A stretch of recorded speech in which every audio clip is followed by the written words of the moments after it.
Welcome to another In Wheel Time podcast, a 30-minute mini version of the In Wheel Time car show that airs live every Saturday morning, 8 to 11 a.m. Central.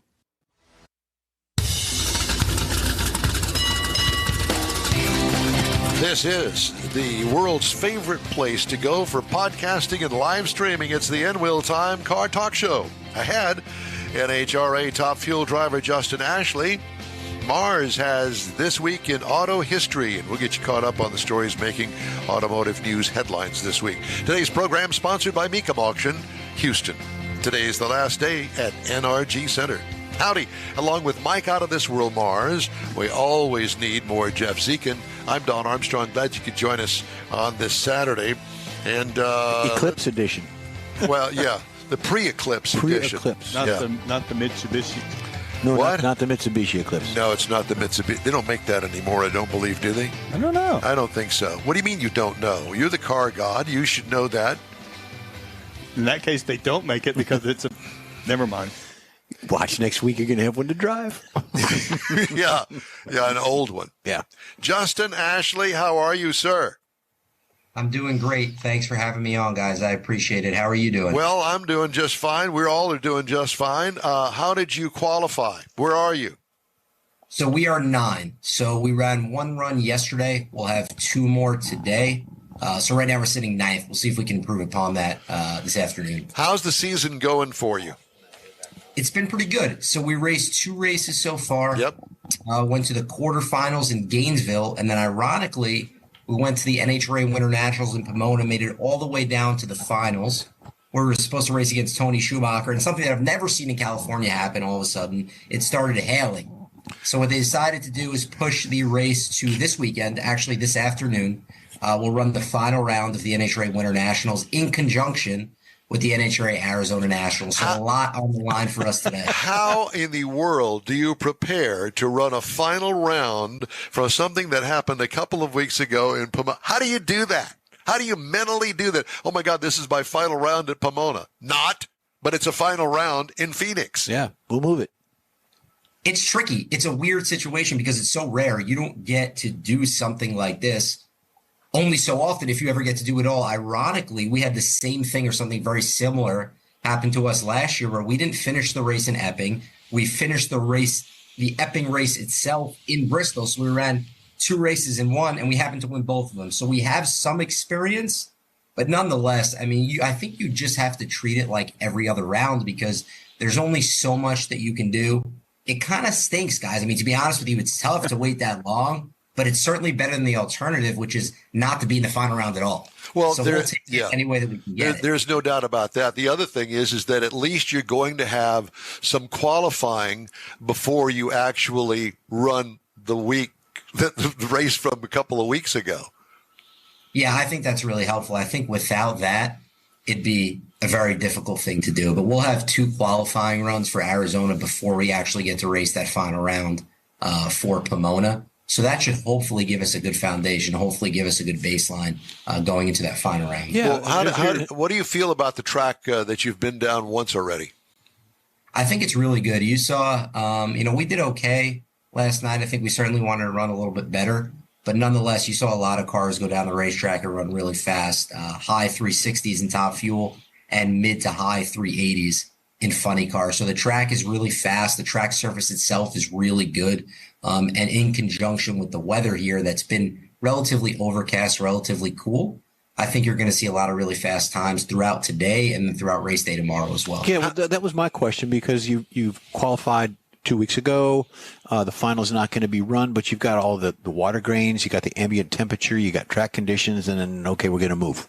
So that's the question. I mean, that's...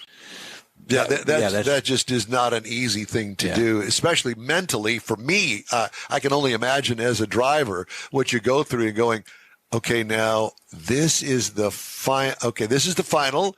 I got that, and I got that in my brain. But does it really change anything when you get to the staging lane? Well, I think there's 2 aspects of it, right? I think there's the mental side of it, which more so than anything else, it'll test your patience. Right, because you have that adrenaline going, you're ready to go to the final round, and all of a sudden everything just stops. Yeah. And now you have to wait 2 weeks before you run it. So I think there's the mental side of it. But then the physical side of it, like you said, the water grains, the track surface, track temperature, the air temperature, all that stuff plays a role.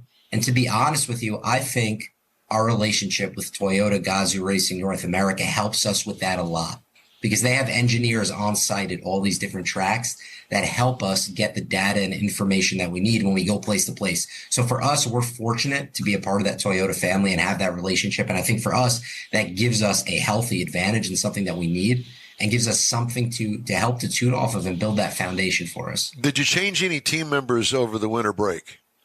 We did not. So we all stayed intact, from the crew chiefs, Mike Green, Tommy DeLago, to the general managers, Dustin Davis, and everybody in between. And you know how it is in this sport. There's so much turnover. So I think that was probably the most important thing. And obviously now being a part of the Skag Racing and Skag Power Equipment family, that was the big change for us. And, you know, we couldn't be more excited about it, couldn't be more happy about it. And it's just been an incredible experience so far. So we have a lot of gratitude for the team at Skag Power Equipment for giving us this opportunity to flourish and run their colors on the side of the race car. But that's been the norm for the teams over the course of the downtime, over the course of the winter season. Not a lot of teams did a lot of changes, than what I understand. Yeah, I think so. I think for the most part, some teams have stayed the same naturally. Right. Yeah. There's been some movement, especially in the crew chief department. That usually happens, obviously, during the wintertime each year. But for the most part, it's stayed relatively similar, which I think is good for the sport because it breeds good competition. The longer the teams are together, generally, the better these cars and the better these teams do. So I think it's a good thing when that happens. But speaking of your crew, combining the two events, does that impact them, the way they do things? So it might. In a situation like this, it's a little bit different because there's no added runs. So when you run into situations like this, sometimes there'll be another run in addition to finish that final round. What we're going to do here is the third run of qualifying in Arizona will also count for the NHRA Winter Nationals final. So it'll all be done in that same time period, all within 3 runs of qualifying. A little more to worry about. It's probably more mental than anything else. But in terms of physical work, because you know how it is, guys, these guys work so incredibly hard. There's no actually added work on top of what they actually do already. Well, there's also the money factor, too, because each round costs tens of thousands of dollars. And let's face it, I mean, you run the risk of blowing up a motor or pushing the head gasket out or spinning the tires or whatever. And so it's a whole lot better to have 3 rather than 4 rounds. Yeah, definitely. I'm like, I want to race anytime we get a chance. Well, of course, yeah. Opportunity. But that's right, typical drivers. What are you going to do? But for us, no, it makes a lot more sense economically. You know, when we talked to you in Baytown a couple of years ago, we were all thoroughly impressed by you. I want to know a little bit more about you and your background, being from Plainview, New York. I mean, how did you get going in racing? Oh, I appreciate it. Thank you. The way I got going really is my father raced for many years. So I grew up around the racetrack. He raced in funny car. He raced in pro modified. So I spent a lot of time growing up around the racetrack, and it's so easy to fall in love with this sport. And that's just what happened. So I got my first junior dragster when I was 11. I was going about 30 miles an hour. But at the time when you're 11, I felt like the fastest person on the planet. Yes. Right? I had my fire suit on, especially being from New York. These kids are like, what? You drive a race car? I was like, yeah, check it out. 30 miles an hour. Right. And I think that kind of bred this foundation for myself where I just kept falling in love. And I went from there to race bracket style racing in top dragster. And I did that with a great individual named Barry Brown. That's really where I cut my teeth and learned a lot about what it means to be a good representative, a good race car driver.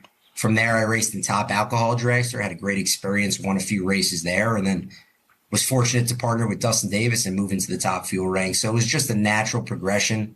In every class that I stepped onto, you know, the ultimate goal was always top fuel. But, you know, I find that I've been very fortunate to be surrounded by a lot of really great people. And without those people, we wouldn't be in the position that we are today. Well, I also think that you're well-spoken and you're a good representative for your sponsor. Absolutely. And, you know, to me, being a marketing PR guy, that means a lot.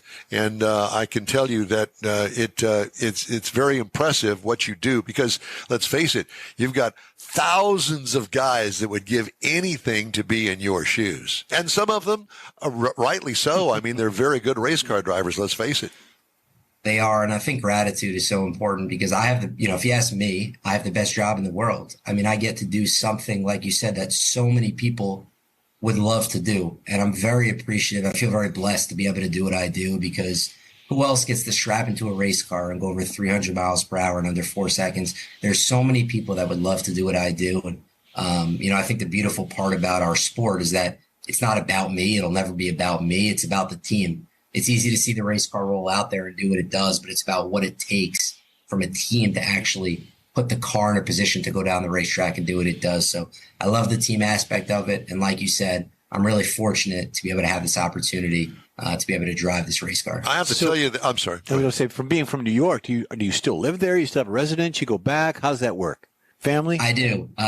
So as we get into the winter months, as I get a little bit older, places like Florida tends to look a little bit different. But for now, no. You like hanging out with us old people is what you're saying.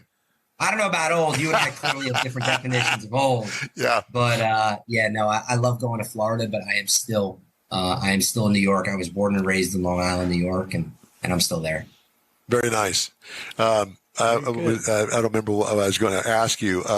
I will tell you that I did watch early this morning, couldn't sleep, got up and was watching NHRA TV and saw a race from 2022. And, I did marketing and PR for a Top Fuel team, the Valvoline team, back in 2006 with David Powers. And I had an opportunity to get to know the guys on the team that actually were in the pits and got to know them individually and how hard they do work. And, you hear drivers say that, oh, my team, my guys behind me.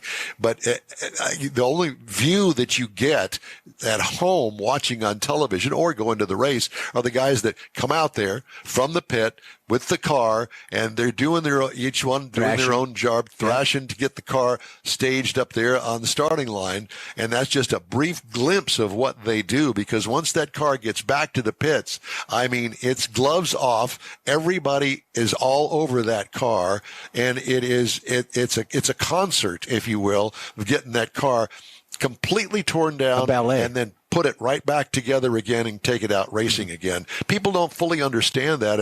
And when you go to an NHRA race and get to visit your pit, you get to see that in action. And it's truly a miracle the way they do it. Because, I grew up in the school where, well, let's see, I got the intake manifold on this weekend. What, are you kidding me? These guys do it in 2 minutes. Yeah, it's incredible. It's a coordinated dance. It really is a concert or a ballet or however you want to put it. It is something to see. It really is incredible. You have 8 to 10 guys actually on what we'll call the floor, right? Working on the race car, taking it apart, putting it back together, and sometimes under 55 minutes. And these guys are so competitive. We have a clock. We have actually, the clock to know when to run. Yeah. Separate clock just to time ourselves. And each and every time they're trying to beat their best, which they've done before. So I know that they've gotten, I believe, close to, if not inside of 45 minutes between rounds. Just incredible to be able to watch what they do and turn this car around. It's something to see. And then you drop your 10 millimeter and you got to find it. Yeah. But I think that's one of the great things about the NHRA. People can go to the pits, and stand there and kind of see that kind of action going on. You go to NASCAR or someplace, you can't do that. Well, I think NASCAR is getting a little bit better at that. They do have F1's not any better. Well, we're not talking about that. But at NHRA, it's a family event because you can walk the pitch. You've got all the merchandise trailers. You've got the drivers. You got the crew chiefs out there. They all sign autographs. Yeah. They're all walking around. They're on their little bikes going to and from, and you can stop them and talk to them. So do you have any wrenching experience yourself?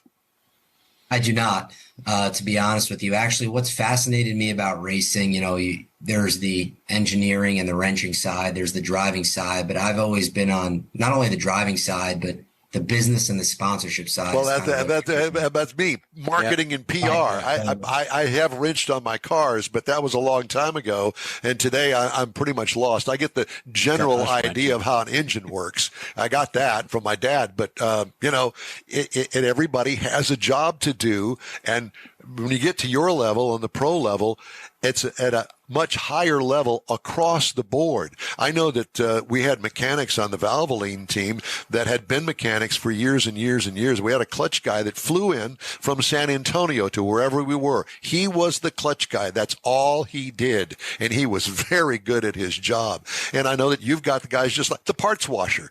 Okay, he's a parts washer. That's where you start, down at the bottom of the totem pole. But by golly, by the end of the season, that guy could wash those parts faster than anybody you could have ever seen. You're right. It's all about specialized knowledge, really. Everybody, if you want to be successful, everybody has their own individual tasks. And collectively as a team, if you each do your job, you're generally going to put yourself in a good position to be successful. So for me, like the clutch guy has his job, the guy who works on the heads has their job, the guy who works on the bottom end has their job, so on and so forth. So for me, we spoke about that side of the team and the wrenching side, but there's also what we'll call like the support staff side, which is the PR and the marketing, which is the sponsor relations, which is hospitality, and the actual people that help to make the business side go. And that side always intrigued me because there's so much B2C in the sport, but there's also a lot of B2B in the sport, and the hospitality part of it and being a good representative for your brand and your partners is super important. So I think that the way the sport is built right now, it has to be business first, because without success off the racetrack, there is no success on the racetrack, and there's no opportunity to even be on the racetrack competing at a high level. So that's kind of where my focus has always been, not only at the racetrack, but also during the week is working with companies like Skag Power Equipment, Toyota, Phillips, Lucas Oil, Mac Tools, to be able to do everything we can to represent their brand in the best light and hopefully generate the return on investment that they're looking for due to their involvement in the sport. Mm-hmm. Well, listen, if the driving career goes down the toilet, you're going to be great in marketing and PR. Just offering that up. You know what? Every NHRA driver does that. Yeah. Well, if they don't, they have somebody that does it right, for but them. they're all in tune with their specialty, with their sponsors, with their motivation, and with their team. So he's spot on. Yeah, no doubt. Okay, so what are we going to look for today? How's the weather out there? Things looking good? Yeah, I think it looks really good. It'll be a touch hotter than it was yesterday. We are running in the middle of the day, so we're running noon and 2:30. So I think you'll see something in the mid 70s in terms of air temperature, and I think you'll see a bunch of low 70s, maybe even high 360s today out there on the racetrack from the top fuel car. So weather conditions are good. No rain in the forecast, so all should be good today. It'll be nice and fast out there. Well, it's almost 9 o'clock. What time do you have to be at the track? Right after this. So I'm going to head over there soon. We have a few things to do this morning. But I said, listen, before I leave the hotel, got to make sure I speak to you guys. Oh, hey, man, thank you so much for great. joining us. Appreciate it. We're going to let you get to the track. Best of luck to you. We'll be watching, and we'll be pulling for you, brother, bet. so you take care of yourself. Thanks. You too. I appreciate you guys having me on. Thanks for all that you do. Have a good day. Thank you. You too.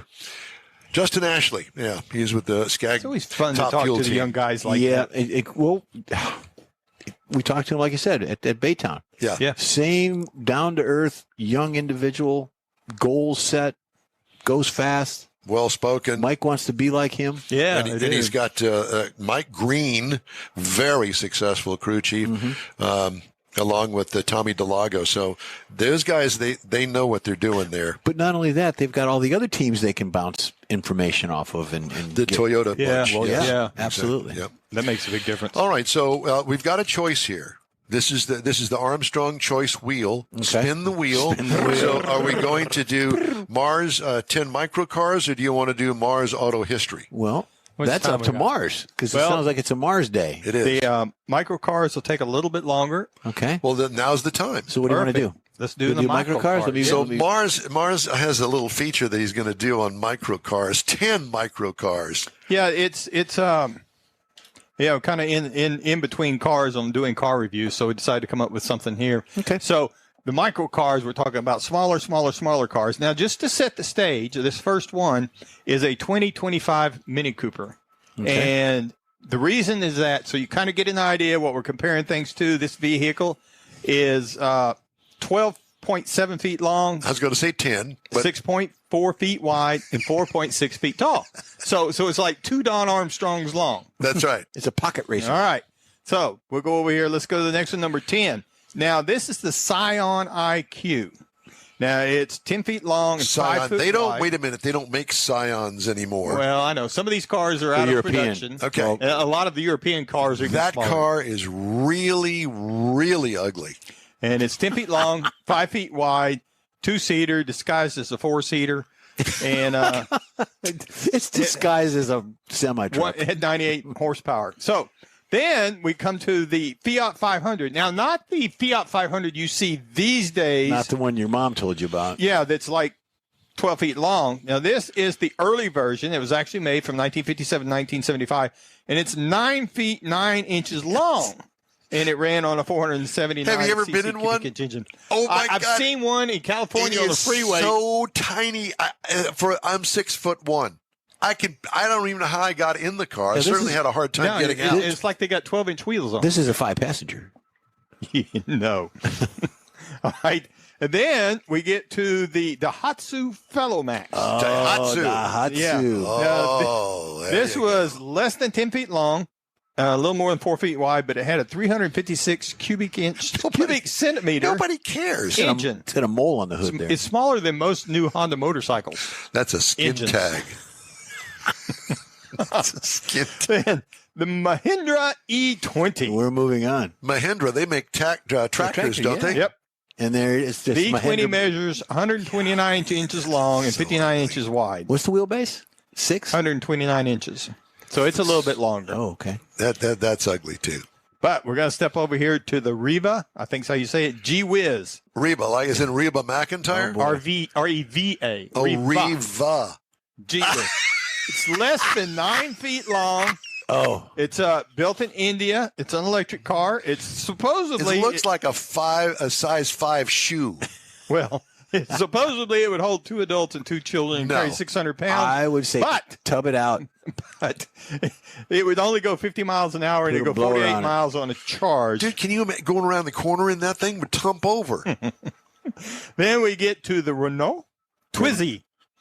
That's the Renault. Renault. Renault. Ooh, I Oh like it. my Looks like a God. razor. No. 8-foot razors. electric quadricycle, 3 doors, and it's Looks like an still Those being things that produced, but Comes up. Yeah. gets 26 miles to one charge, but it's 8 foot long. That's all it is. Less than a Dawn. No, it's a Dawn and a quarter. So we get to the Buddy Electric.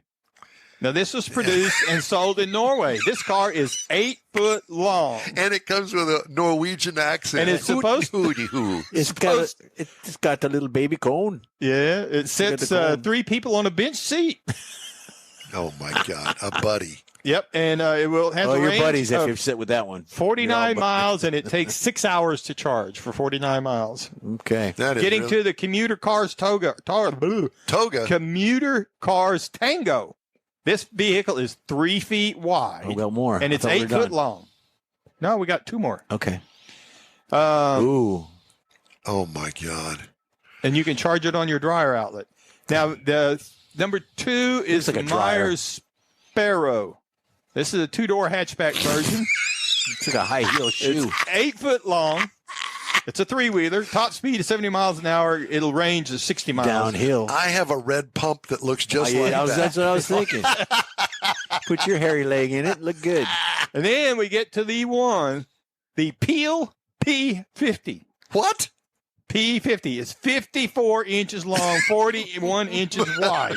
It held the Guinness World Records title of the smallest car for more than 50 years. It's got one seat in it. That's a 49 bench. cc, that's a goes to park 28 bench. miles an hour, and that vehicle is still legal in the UK. Oh my God. Well, that's those people. There's something weird with some of those people over In there. the UK. What can you say? I got a man. younger uncle from over It's there. got wheelbarrow tires on it. Yeah, and it looked like it had like a park bench as a seat. Well, yeah, but it ain't near long enough for it to be a park Yeah. bench. All right. No, it's for one person. So All right. All right. Okay. Well, we're going to do auto history here. We're going to do that later. your call. Okay, we're going to do that later. We're not going to do that. We're going to do this first. And I guess that we played those commercials, huh? We're in break 2. We're in break number 2. Okay, all right. Auto industry designing the cars of tomorrow to be electric, so the cars of tomorrowland are being electrified too. The Disneyland Resort in Anaheim, California plans to get rid of the internal combustion engines that for decades have filled the air around the Autopia attraction with exhaust fumes. I knew that we were going to go there. Autopia. American Honda has sponsored Autopia since 2016 when it replaced Chevron. As part of a 10-year sponsorship deal with Disneyland, the automaker paid for a refurbishment that included putting 8.5 horsepower versions of the IGX series engines into the ride's 96 cars, which now wear Honda logos and colors. The cars meander along a nearly half-mile track at a maximum speed of 6.5 miles an hour. Paul Scott, an activist who has complained to the California Air Resources Board about Autopia's fumes, said Disney's choice of powertrain sets a powerful example to its young visitors. Go electric. Okay, fine. There you go. Yeah. Then there's something to be said for gasoline engines that have that lawnmower sound to them. At least you feel like, hey, I'm in a car. Mm-hmm. I don't know about an electric car. That'd be kind of like driving the golf cart, the electric golf cart. Yeah, they're very quiet. And to be honest, it's been a year since I've been to one of the Disney parks or any place that had a ride like that. But I don't remember smelling anything. No. You put a playing card in the spokes with a make the noise. I used to do that. Mm-hmm. That and balloons. Balloons were good. Oh, balloons made it sound like a Harley. They didn't last very long. Potato. Kind of. Yeah, but if you went real fast, then there was a lot of potatoes. Well, then you blow your balloon. Well, there's that. Yeah. I hate it when I blow my balloon. You've done that. Well, Sergeant Woodard will help you with that. And the breathalyzer. First retail trim of the 2024 Chevy Silverado EV will have a longer range and a lower starting price when it goes on sale this year. The Silverado EV RST First Edition should go on sale soon with the General Motors estimated 440 miles of range, up from an earlier estimate of 400 miles, Chevy said Wednesday. The brand also confirmed the RST will start at how much? $62,000. Mars? All electric. All electric. I'll go to 50. They're trying to cut the price. Okay. The brand confirmed that the price will be $96,495 with shipping. Oh, God. Less with shipping. Less than the $106,895 starting price Chevy previously provided. So you're right. They did cut the price. Okay. Who's going to buy that? Not me. I'm still looking for a hot rod. I send you these, and you don't act on them. No. Your car's been paid for years. I think it's time for you to get into one of the Hemmings cars, because I give you all these really cool cars, especially the Cadillacs, and you never act on it. I know. We'd love to hear from you. Shoot us an email. The address here is info@inwheeltime.com. Time now for a quick break. You're on the In Wheel Time Car Talk Show, streaming and podcasting around the planet. Look for us on your favorite provider. Are you ready? We're going to take this break. Yep. The original group of Loopy Tortilla restaurants will have you telling your family and friends just what the original recipes mean when it comes to the best fajitas in Southeast Texas. Founder Stan Holt invites you to visit the original Loopy Tortilla near I-10 and Highway 6. Here's the original house that inspired the design of all the rest and the original charm that helped make Loopy Tortilla the go-to destination for Houston Tex-Mex. Speaking of original, nothing can compete with the original lime pepper marinade that everyone will agree makes Loopy Tortilla award-winning beef fajitas the best anywhere. Loopy Tortilla Katy is another location that gives you the same quality and service Houstonians have come to expect at Loopy's. It's located just off I-10 and the Grand Parkway at Kingsland Boulevard in Katy. Find yourself in Aggie Land? Head to the Loopy Tortilla in College Station, located just around the corner from Kyle Field. It's a great place to enjoy those famous frozen margaritas before or after the game. Headed east to Louisiana, stop in at the Loopy Tortilla in Beaumont. It too's on I-10. You can't miss it. The original group of Loopy Tortilla restaurants invites you in for the best Tex-Mex anywhere. You own a car you love. Well, why not let Gulf Coast Auto Shield protect it?